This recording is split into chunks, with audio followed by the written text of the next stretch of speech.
आपने अक्सर बड़े बुजुर्गों से सुना होगा कि इंसान को उसके कर्मों का फल जरूर मिलता है, चाहे इस जन्म में हो या अगले जन्म में। हमारी आज की कहानी भी कर्मा के ऊपर ही है। नमस्कार दोस्तों, पॉडकास्ट स्टार पर मैं आपके सामने एक नई कहानी लेकर आया हूँ। ये कहानी है गोरखपुर के रहने वाले 35 वर्षीय भोला यादव की, जो कि हमारे चैनल के एक सब्सक्राइबर भी हैं।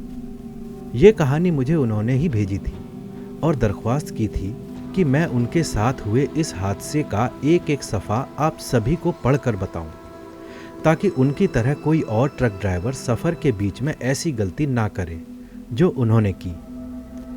ये कहानी लगभग 10 साल पुरानी है। इसमें भोला यादव गोरखपुर से देहरादून के अपने सफ़र के दौरान एक ऐसी दिल दहला देने वाले हादसे का शिकार हो जाते हैं जिसकी आप कल्पना तक नहीं कर सकते। लगभग 10 साल बीतने के बाद भी भोला यादव उन डरावनी यादों और परछाइयों से अब तक बाहर नहीं निकल पाए और शायद कभी निकल भी नहीं पाएंगे। क्या है ये कहानी? गोरखपुर और देहरादून के बीच उनके साथ ऐसा क्या हुआ? उन्हें क्या क्या झेलना पड़ा? किस किस तरह की चीज़ों का उन्हें सामना करना पड़ा? मैं आज आपको हर एक किस्सा विस्तार से बताऊंगा, उन्हीं के पॉइंट ऑफ व्यू से। तो चलिए इस डरावने सफर की शुरुआत करते हैं। मैं हूं भोला यादव।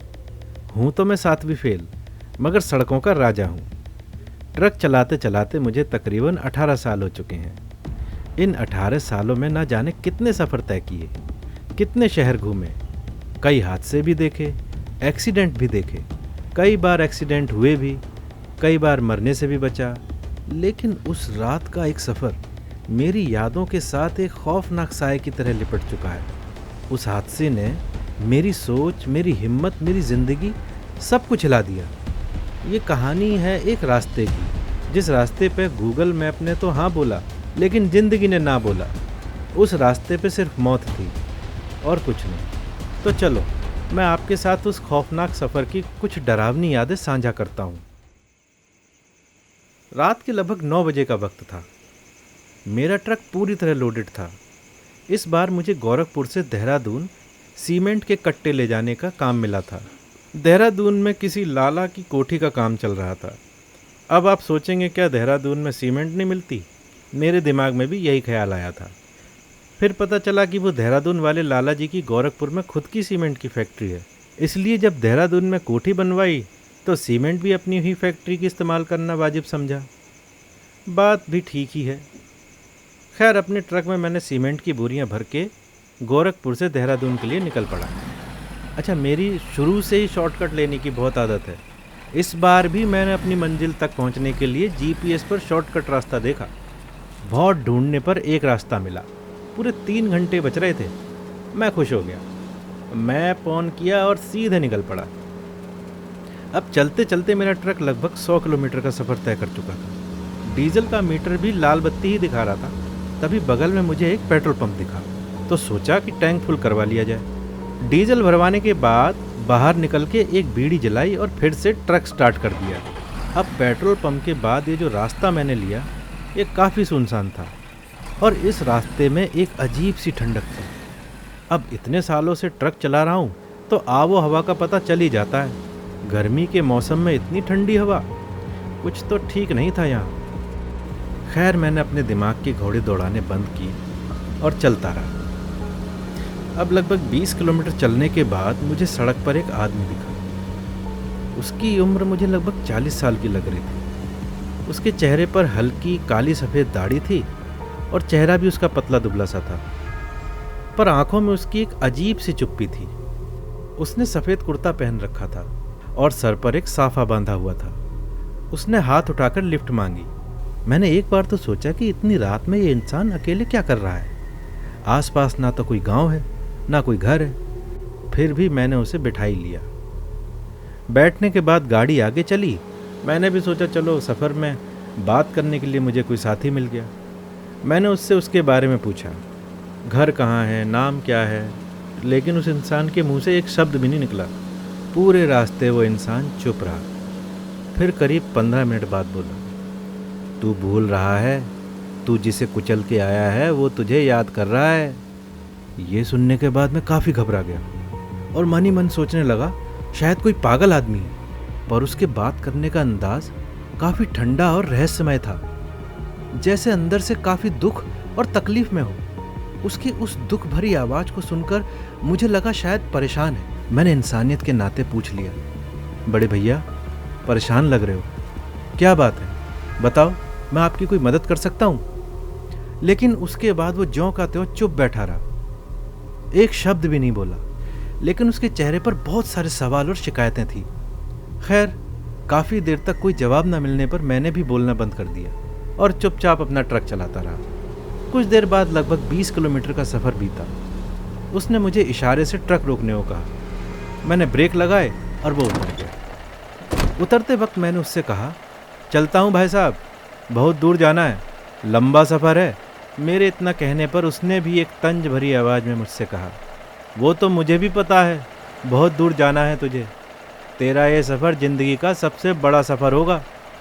ये बात सुन के मुझे कुछ गुस्सा आया, क्योंकि उसके बोलने के लहजे में एक हिदायत भी थी और धमकी भी। मैंने ट्रक चालू किया। कुछ ही मीटर में आगे चला हूँगा, मैंने अपने साइड मिरर में उसे देखने की कोशिश की, लेकिन वो इंसान वहाँ से गायब हो चुका था। यह देखकर मेरे बदन में एक फुरफुरी सी दौड़ गई, जैसे कोई भारी बिजली गिरी हो। उस अनजान इंसान की बातें सुनने के बाद मुझे काफ़ी डर लग रहा था, लेकिन सीमेंट की बोरियां देहरादून पहुंचानी भी ज़रूरी थी। एडवांस पेमेंट भी तो ले चुका था, चाह कर भी अब मैं वापस नहीं जा सकता था। अब आनन फानन में मैं वहाँ से आगे के लिए निकल गया। अब मुझे सिर्फ और सिर्फ अपनी मंजिल नज़र आ रही थी, देहरादून। मैं मन ही मन अपने कुल गुरु और भगवान को याद कर रहा था, हे परमात्मा, बस इस बार बचा ले, आगे से कभी यहाँ नहीं आऊँगा। अब चलते चलते मुझे गांव का एक बोर्ड दिखा और गांव का नाम था पिशाचपुर। एक तो पहले से ही डर से मेरी हालत ख़राब थी, ऊपर से अब ये गांव का नाम। मैंने सोचा इस गांव में जाऊं कि ना जाऊं, लेकिन जीपीएस ने वही एक रास्ता दिखाया। अब जैसे ही मैं गांव के अंदर दाखिल हुआ, पूरा गांव एक जंगल में बदल गया। हर तरफ पेड़ ही पेड़, बरगद के सालों पुराने विशालकाय पेड़। उन पेड़ों के तने ऐसे ज़मीन पर लटक रहे थे मानो सांपों का छत्ता हो। और ऊपर से रास्ते का वक्त, घना अंधेरा। मैं कुछ मीटर ही आगे अंदर घुसा होऊंगा कि ट्रक की हेडलाइट ब्लिंक करने लगी और इंजन ने आवाज़ देनी बंद कर दी। अब मैं अपने ट्रक को चालू करने की लगातार कोशिश करने लगा। कभी गियर बॉक्स चेक किया, कभी स्टीयरिंग, कभी कुछ। और इसी बीच मैंने देखा कि सड़क के बीचों बीच एक औरत खड़ी हुई है, काली साड़ी, लंबी चोटी, लेकिन चेहरा ठीक से दिख नहीं पा रहा था। मैंने हॉर्न बजाया, लेकिन वो वहाँ से हिली तक नहीं। फिर मेरा ट्रक अपने आप रिवर्स होने लगा और मैं समझ गया कि कुछ ना कुछ तो मेरे ट्रक में घुस गया है। और कुछ देर बाद अपने आप ही वो साया वहाँ से गायब हो गया। ये नज़ारा देख मैं पूरी तरह बौखला गया। फिर मुझे लगा ये साया मेरा भ्रम होगा। मैंने थोड़ी सी हिम्मत जुटाई, उतर के देखा तो पुल के नीचे नदी में कुछ हिल रहा था। ये तो कोई एक आदमी लटका हुआ था, लेकिन गौर से देखने पर वो मुझे कोई आम आदमी नहीं लग रहा था। चेहरा बिल्कुल काला, उसकी गर्दन उल्टी घूमी हुई थी और आंखों से खून बह रहा था।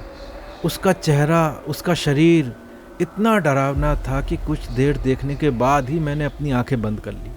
सोचा किसी बुरे सपने की तरह ये बस कैसे भी सामने से गायब हो जाए और मैं वापस यहाँ से सही सलामत लौट जाऊँ। मैं लगभग 5 मिनट तक एक ही जगह आंख बंद करके खंबे की तरह खड़ा रहा और जब धीरे धीरे आंखें खोलकर देखा तो वो भयानक सा दिखने वाला इंसान ठीक मेरे सामने था, 1 फुट की दूरी पर। चेहरे पर कटे फटे चोट के निशान, आंखों में खून और आंसू दोनों एक साथ बह रहे थे। और देखते देखते वो अचानक से चिल्लाया, तू मुझे कुचल के भाग गया था भोला, अब मैं तुझे कुचलूंगा। मैं ट्रक में भागा, इग्निशन टर्न किया, लेकिन इंजन चालू होने का नाम ही नहीं ले रहा था। मैंने लाख कोशिश की, लेकिन इंजन स्टार्ट नहीं हुआ। फिर कुछ देर बाद फिर वही डरावना चेहरा विंडशील्ड के सामने आ गया, ऊपर से उल्टी तरफ लटका हुआ। उसकी गर्दन ऐसे लटक रही थी कि जैसे रस्सी से टूटा हुआ खिलौना। और लटकती हुई गर्दन के साथ उसने मुझसे कहा, रास्ता बंद है, यहाँ से कोई वापस नहीं जाता। मेरे माथे पर पसीने की बूंदें थीं, चेहरा डर से लाल, और कांपते हुए होठों के साथ मैंने एक बार फिर से ट्रक स्टार्ट करने की कोशिश की और इस बार ट्रक स्टार्ट हो गया। मैंने राहत की सांस ली और रास्ते की परवाह ना करते हुए फुल स्पीड में मैंने ट्रक चलाना स्टार्ट कर दिया। अब मुझे मौत का डर नहीं था। डर तो था, पर इन शैतानों का जो मेरे पीछे लगे हुए थे। मैं चाहता था कि भले ही एक्सीडेंट से मेरी मौत हो जाए, लेकिन मैं इन आत्माओं के कब्जे में नहीं आऊँगा। मेरा ट्रक 100 से भी ज़्यादा की स्पीड से चल रहा था। ट्रक के सारे शीशे बंद थे। तभी मेरी नज़र मिरर पर पड़ी। मिरर में मैंने देखा कि वो काली साड़ी वाली औरत ट्रक के कैबिन में मेरे पीछे बैठी हुई थी। उसकी आंखें लाल थी, मुंह से खून टपक रहा था, बाल उलझे हुए, दांतों का आकार किसी खंजर जैसा था। और ये जानलेवा भयानक मंजर देखने के बाद मैं बिना कुछ सोचे समझे ट्रक से कूद गया। अब मेरा ट्रक ना जाने कहाँ था, सलामत था भी या नहीं, कुछ नहीं पता। लेकिन अब मैं रात के अंधेरे में एक घने जंगल में था, जहाँ से अलग अलग तरह की डरावनी आवाज़ें आ रही थीं। जानवरों की, किसी इंसान के रोने की, किसी बच्चे के हंसने की, किसी बूढ़े इंसान के खांसने की। और तभी अचानक से इन सभी आवाज़ों को चीरते हुए एक भयानक कर्कश भरी भारी भरकम आवाज़ मेरे कानों में पड़ी। छोड़ के मत जा भोला, तूने रास्ता तोड़ दिया है, अब तेरी मौत लिखी है। ये आवाज़ इतनी तीखी और डरावनी थी कि इसने मेरी आत्मा को चीर के रख दिया। पूरे तन बदन में कपकपी चढ़ने लगी। तभी मैंने देखा कि सड़क के आगे से मेरा ट्रक अपने आप चलता हुआ आ रहा है, जबकि दूर से देखने पर ड्राइवर सीट पर कोई भी नहीं दिख रहा था। ट्रक इतनी स्पीड में था कि मुझे लगा कि ये अभी मुझे कुचलने वाला है। अब ट्रक फुल स्पीड से मेरे पीछे था और मैं आगे किसी बिजली की रफ्तार से घने जंगलों को चीरता हुआ बस भागता हुआ जा रहा था। इस वक्त मैं आत्माओं के जाल में पूरी तरह फंस चुका था और किसी भी तरह मुझे अपनी जान बचानी थी। अब तो मेरा ट्रक भी किसी रूह के कब्जे में था। घर से मीलों दूर सुनसान शैतानों की बस्ती में मैं अकेला जिंदगी और मौत के खौफनाक खेल में फंस चुका था। मैं बेधुम अपनी सनक में बस भागता जा रहा था और भागते भागते सुबह होने से पहले रात के तकरीबन 3 बजे एक बहुत ही पुराने वीरान से दिखने वाले खंडर गांव में पहुंच गया। इस गांव को देखकर बिल्कुल भी नहीं लग रहा था कि यहाँ कोई इंसान रहता भी होगा या नहीं। लेकिन फिर मैंने देखा कि 7-8 लोग झुंड में मेरी तरफ बढ़ते आ रहे हैं, जिनमें कुछ औरतें, आदमी और बच्चे थे। लेकिन ये लोग आम लोगों से अलग दिख रहे थे। सबकी आंखों में काला सुरमा था और सफ़ेद कपड़े पहने हुए थे। अब उनमें से एक बुजुर्ग मेरे करीब आया और खराश भरी आवाज़ में मुझसे बोला, तू ट्रक ड्राइवर है? तेरे जैसे लोग तो हर साल यहाँ फंस जाते हैं। उसके बाद वो शख्स मेरा हाथ पकड़कर मुझे कहीं ले जाता है और हमारे पीछे पीछे बाकी के लोग भी चलने लगते हैं। चलते चलते कुछ देर बाद हम एक टूटे फूटे घर में घुस जाते हैं। मिट्टी का बना घर पूरा बंजर था, ना कोई चूल्हा, ना कोई रसोई, बस एक खाली टूटा मिट्टी का बना कमरा था। वह इंसान वहीं ज़मीन पर बैठ जाता है और मुझे भी बैठने के लिए कहता है। हालांकि मैं उसके कहने पर बैठ तो जाता हूँ, पर मुझे पता था कि इस घर में 10 मिनट से ज़्यादा बैठना मुश्किल है, क्योंकि इस कमरे में से किसी मांस के जलने की जैसी बदबू आ रही थी, जैसे कि शमशान घाट में शव जलने पर आती है। मेरे लिए सांस लेना भी बहुत मुश्किल हो रहा था। अब वो बुजुर्ग इंसान मुझे कहानी सुनाना शुरू करता है और बताता है कि हर साल इस जंगल में 4-5 ट्रक गायब हो जाते हैं। इस जंगल के चुंगल से बचकर कभी भी कोई ड्राइवर वापस नहीं गया। और जब मैंने उससे इस सब का कारण पूछा तो वो मुझे बताता है कि इस गांव में चंदाबाई नाम की एक औरत रहती थी, जिसे इस रास्ते में एक ट्रक ड्राइवर ने कुचल दिया था। इसलिए वह हर उस ट्रक ड्राइवर से बदला लेती है जो इस रास्ते से गुजरता है। 50 साल गुजर चुके हैं, लगभग 200 ट्रक ड्राइवर मारे जा चुके हैं, लेकिन ये मौत का सिलसिला रुकने का नाम ही नहीं ले रहा है। ये सुनने के बाद मैंने डर से कांपते हुए बुजुर्ग इंसान से कहा, किसी एक के किए की सज़ा सबको क्यों दी जाती है? बाकी लोगों ने क्या बिगाड़ा है? मेरी ये बात सुनने के बाद गांव के सारे लोग मुस्कुराए और वो बुढ़ा व्यक्ति हंसते हुए बोला, प्रतिशोध की ज्वाला अच्छा बुरा, सही गलत, न्याय अन्याय नहीं देखती बेटा, वो सिर्फ बदला देखती है। ये बदले की लड़ाई है, कब तक चलेगी, कितनों को जलाएगी, कुछ नहीं पता। तभी कमरे में एक बुढ़िया औरत आई।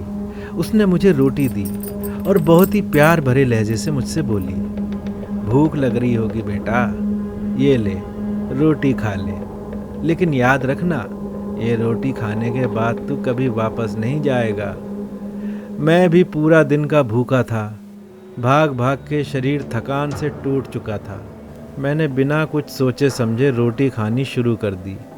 उस रोटी का स्वाद मिर्ची भरा था, लेकिन कुछ अजीब सा था, जैसे उसमें चिता की राख हो। लेकिन वो कहते हैं ना कि भूख न स्वाद देखती है न कंकड़ पत्थर, इसलिए मैंने मन को मारते हुए वो रोटियां खा ली और कुछ देर के लिए वहाँ ज़मीन पर सो गया।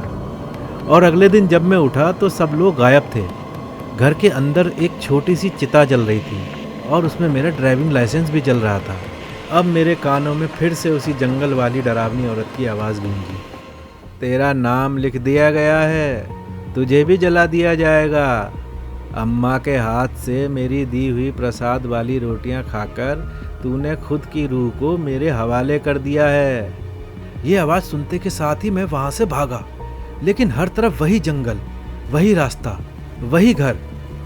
मैं फंस चुका था। यह किसी एक समय के चक्कर जैसा था। मुझे पता चल चुका था कि अब मैं यहाँ से कभी वापस नहीं निकल सकता, लेकिन मैंने फिर भी हार नहीं मानी और तुरंत उस घर से निकलकर जोर से भागा। मैंने अपनी घड़ी में देखा तो लगभग 6 बजे का वक्त था, लेकिन गर्मियों के मौसम में भी इस गांव में सुबह 6 बजे रात जैसा घना अंधेरा था, मानो सूरज की रोशनी भी यहाँ आने से डरती हो। अब मुझे बस किसी भी कीमत पर इस गांव से बाहर निकलना था। मैं तेजी के साथ चल रहा था। तभी रास्ते में मुझे एक साधु तरीके का दिखने वाला एक बुढ़ा इंसान दिखा। उसने नंगे बदन पर एक सफ़ेद शॉल ओढ़ रखी थी, गले में रुद्राक्ष की माला थी, सफ़ेद धोती, लंबे सफ़ेद बाल, बड़ी बड़ी आंखें। मुझे देखते ही वो साधु मुझसे बोला, वो रास्ता बंद है। इस बार ये लाइन सुनने पर मुझे गुस्सा आ गया। मैंने चीखते हुए उस साधु की तरफ बोला, रास्ता बंद नहीं है, तुम सब लोगों का दिमाग बंद है। उस साधु ने मेरी बात सुनी और नरमी से मुझसे बोला, मेरा दिमाग नहीं, तू खुद बंद है अपने पापों से। ये सुनकर मैं सकपका गया और मैंने उससे पूछा, मतलब? मैं कुछ समझा नहीं। इस पर साधु ने बोला, तू वो ड्राइवर है जिसने पिछले महीने एक गरीब आदमी को कुचल दिया था और भाग गया था। ये सुनकर मुझे याद आया, हाँ, गोरखपुर से राजस्थान जाते वक्त मैंने एक आदमी को कुचल दिया था और रिपोर्ट भी नहीं लिखवाई थी, बस भाग गया था। साधु ने बोला, उसी की रूह ने तुझे यहाँ बुलाया है, मुक्ति चाहता है ना, पाप स्वीकार कर। ये सुनते ही मैं घुटनों पर बैठ गया और हाथ जोड़कर जोर जोर से चीखे मार के रोने लगा। अपनी गलती मानी और इसी के साथ मैं वहीं बेहोश हो गया। और जब मेरी आंख खुली तो मैंने देखा कि मैं अपने ट्रक के अंदर बैठा हूँ, वही ट्रक जिसे पिछली रात में जंगल में छोड़ आया था, जिसका उस चुड़ैल पर कब्जा हो चुका था। अपने ट्रक को वापस देख मुझे बहुत खुशी हुई। मुझे लगा उस आत्मा ने मुझे माफ़ कर दिया है और मैं सही सलामत घर लौट जाऊंगा। मैंने ट्रक से उतरकर देखा तो एक छोटी सी जगह बनी हुई थी जंगल के बीच में, जैसे शमशान घाट। वहाँ 4-5 लोग किसी सांड या भैंसे की खोपड़ी लेके मंत्र पढ़ रहे थे। उन्होंने मुझे देखते ही बोला, आ गया भोला, चंदाबाई को तेरा इंतज़ार था। यह नाम सुनकर मेरी पूरी खुशी, जिंदा रहने की सारी उम्मीद टूट गई, क्योंकि ये वही नाम था जो मुझे उस झोंपड़ी वाले बाबा ने बताया था, जिसे एक ट्रक ड्राइवर ने कुचल दिया था। अब वो आत्मा बनकर हर ट्रक ड्राइवर से बदला ले रही थी। अब उन लोगों ने एक पुरानी घंटी बजाई। इस घंटी की आवाज़ सुनते ही जंगल में कई 100 लोगों की चीखें गूंज गई और मेरे ट्रक का इंजन खुद ब खुद चालू हो गया। मैं समझ गया, ट्रक अब मेरा नहीं, उसका ही है। इसके बाद वो 100 से भी ज़्यादा रूहें मेरी ओर जोर से झपटी और मैं बेहोश हो गया। और जब मेरी आँख खुली तो मैं देहरादून के एक हॉस्पिटल में था। पुलिस ने बताया मेरा ट्रक 3 दिन से गायब था, एक पत्थर के ढेर में मिला है। अंदर कोई नहीं था, लेकिन एक अजीब बात, ट्रक के अंदर एक लाश थी, और वो भी उस आदमी की जिसे मैंने कुचल दिया था। पोस्टमार्टम में लिखा था कि ट्रक में दम घुटने से मौत हुई। अगली 3 रातों तक मैं एक ही चीज़ देखता रहा, हर बार एक नया मोड़, एक नया गांव, एक नया भूत। लेकिन ट्रक वही। शायद मेरे पाप का प्रायश्चित मैं जिंदगी भर न कर पाऊँ और मेरे इस पाप की सज़ा मेरे परिवार को भी मिले, या फिर अगले जन्म में भी मुझे इसका भुगतान करना पड़े। गलती मुझसे हुई थी, लेकिन उससे भी बड़ी गलती थी मेरा उस इंसान को हॉस्पिटल ना ले जाना। मैं चाहता तो शायद वो बच जाता, लेकिन मेरे गैर जिम्मेदारन रवैये की वजह से किसी मासूम की जान चली गई। उसका परिवार अनाथ हो गया।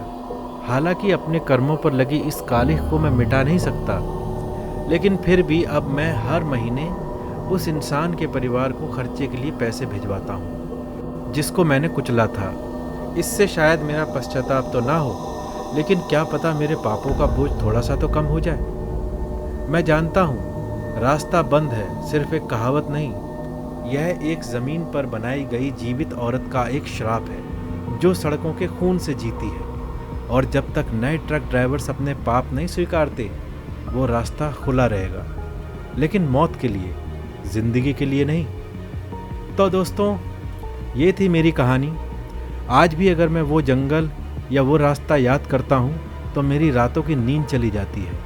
और हाँ दोस्तों, अगर अगली बार आप कभी अपनी गाड़ी से कहीं अनजान शहर जा रहे हो और रास्ते में कोई आपको बोले आगे रास्ता बंद है, तो आप वापस चले जाना।